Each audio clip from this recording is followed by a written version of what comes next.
There's an endless supply of high-risk events that can occur. It can be our vehicles which we are driving.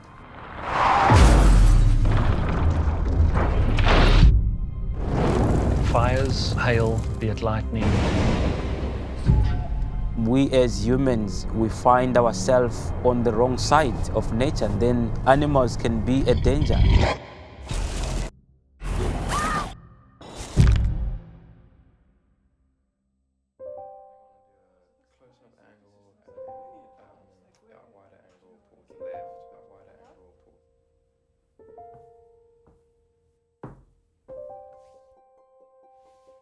The Safari safety system is an underlying system where we manage risk in this high-risk environment.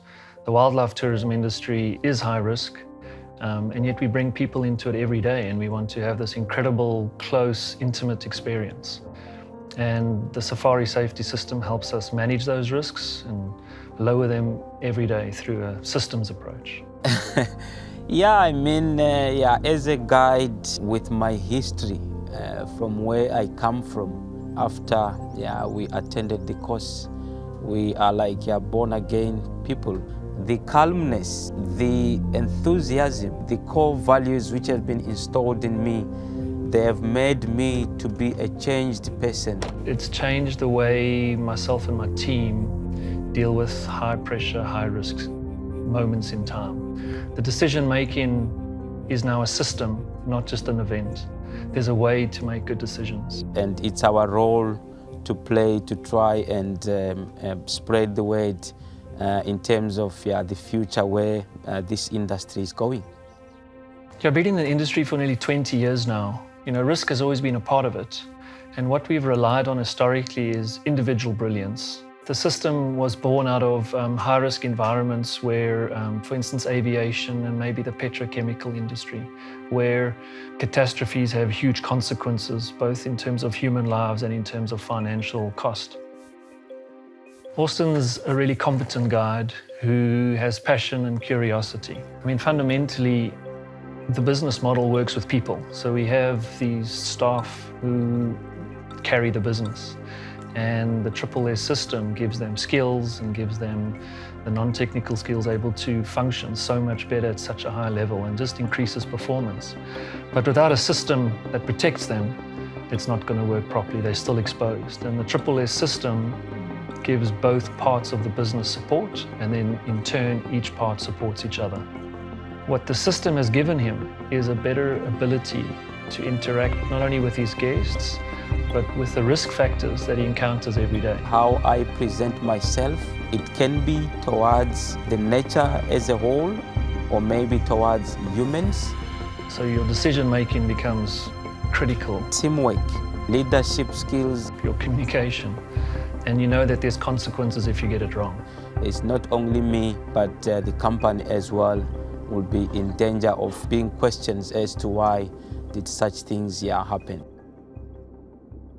When we finished the course, we were given small papers which had protocols which we were supposed to put them on our either radios or maybe in our vehicles. I went down looking for the elephants. Then where they were, they were close to a dam. I don't know what was in my mind, so I took a wrong track. And all of a sudden, only to see my front wheels, they are almost in the dam. Often he's on his own.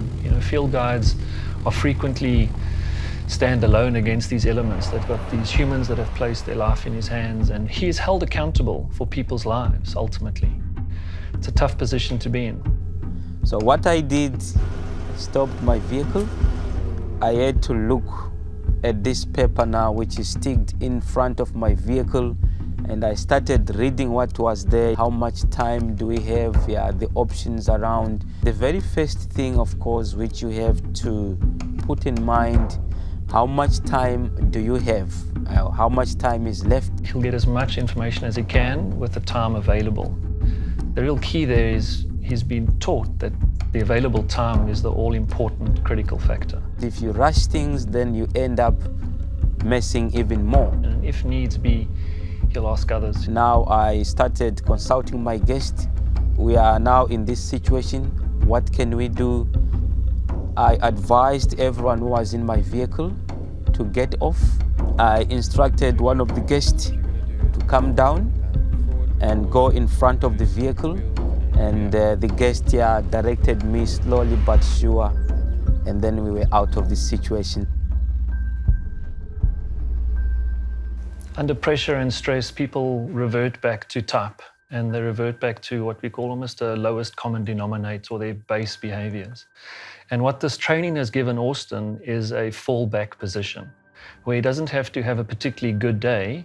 We've given him a system and tools to be able to achieve and perform appropriately. Even though the stress is high, consequences are real, risk is there, and he's able to share that responsibility over whatever communication he uses. And I will log into the phone and perhaps highlight all the dangers which I might have come through. Everyone has their cell phone, they're able to log on to the app, and that's where we can start to analyze and make sense out of it. That's when we can look at it holistically, so that we can start to identify behavioral changes we need to make, or maybe operational changes that we need to introduce.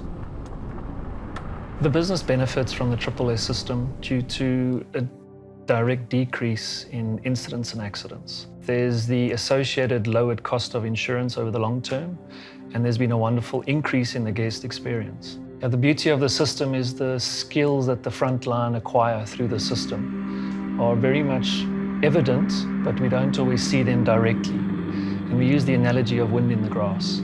When the wind blows, the grass moves and sways, and these forces act upon it. You see the grass moving, you can't always see the wind, and that's really how this behavior changes. My relationship with the world, it comes a very long way. An intimate encounter with anything in nature is awe-inspiring. It's deep within us as humans, and the more removed we are from it, the more we need it. Why would one leave places like, for instance, England, Italy, America, and come to Africa? Then now I realized nature is so special. Nature is very important, not only for us people who are living with, but also for people all over the world. Because the reason why they come is because they want to experience nature. I told myself I want to be an ambassador of both nature and human beings. I want to be a link. This is now the time for us to learn from nature.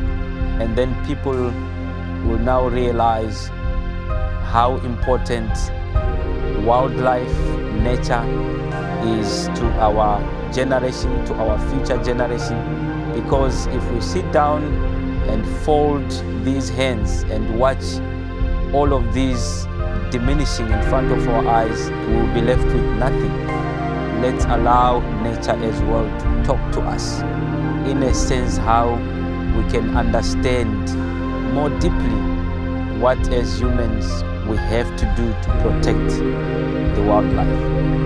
Yes, it might take time, but I think at the end we'll be able to win.